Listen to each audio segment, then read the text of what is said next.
We want to determine the frequency response of this circuit. The input is this voltage source here, U of t. The output is Y of t, the voltage across this 3 ohm resistor. Since we're looking for a frequency response, what we want is the ratio of the output phasor as a function of frequency to the input phasor as a function of frequency. So we're going to find h of j omega, which is going to be Y as a phasor as a function of omega divided by U as a phasor as a function of omega. This means we're going to need a frequency domain circuit. So let's convert the circuit to the frequency domain. The input's still a voltage source. That voltage is U, a phasor, as a function of omega. The impedance of the capacitor is 1 over j omega c, which is 1 over j omega 1/6, which is 6 over j omega. Remember that omega is staying as our independent variable. The 3 ohm and the 6 ohm resistor are in parallel. They can be combined to an equivalent 2 ohm resistance. And our output is the voltage phasor Y as a function of omega across that combination of resistances. This is now just a voltage divider. The output voltage, Y of j omega, is equal to the total voltage across the series combination, U of j omega, times the 2 ohm impedance over the sum of the 2 series impedances, 2 ohms plus 6 over j omega ohms. So Y over U is the frequency response, h of j omega. And to simplify things a bit, I'll multiply the top and bottom by j omega. So this becomes j2 omega in the numerator over 2j omega plus 6. There's our frequency response.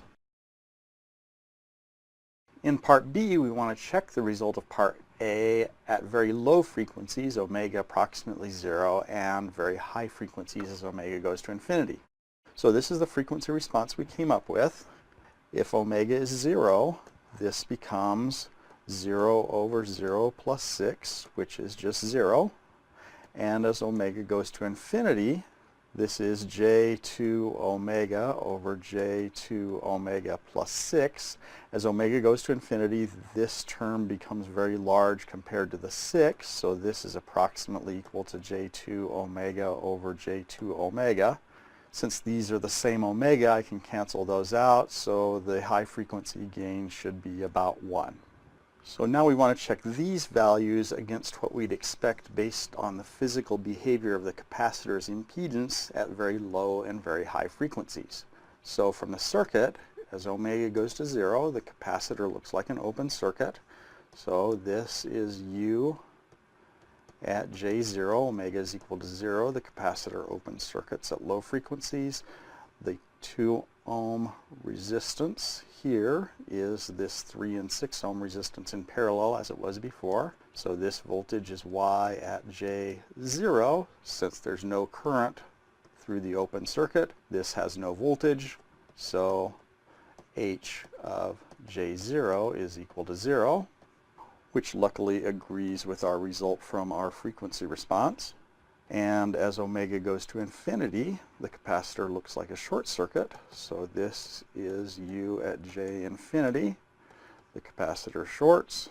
This is still a 2 ohm equivalent resistance. This is Y at J infinity.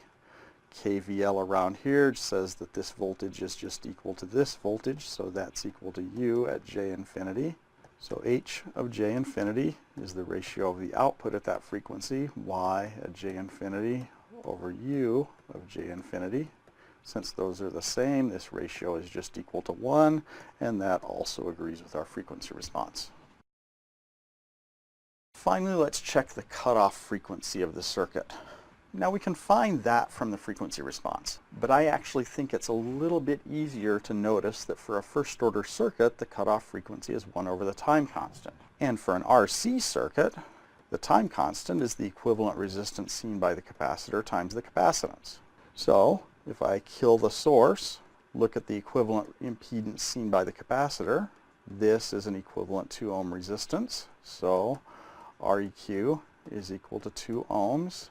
And tau is equal to 2 ohms times the capacitance, which is 1 over 6 farads.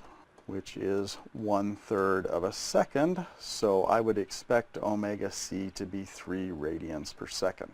But just for kicks, let's check to see what this is compared to what we'd get from the frequency response. This is our frequency response.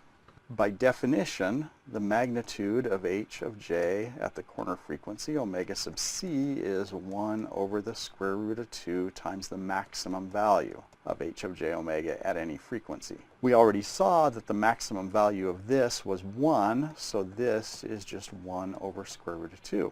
1 over square root of 2 is equal to the magnitude of this at omega sub c. So the magnitude of the numerator is just 2 omega sub c.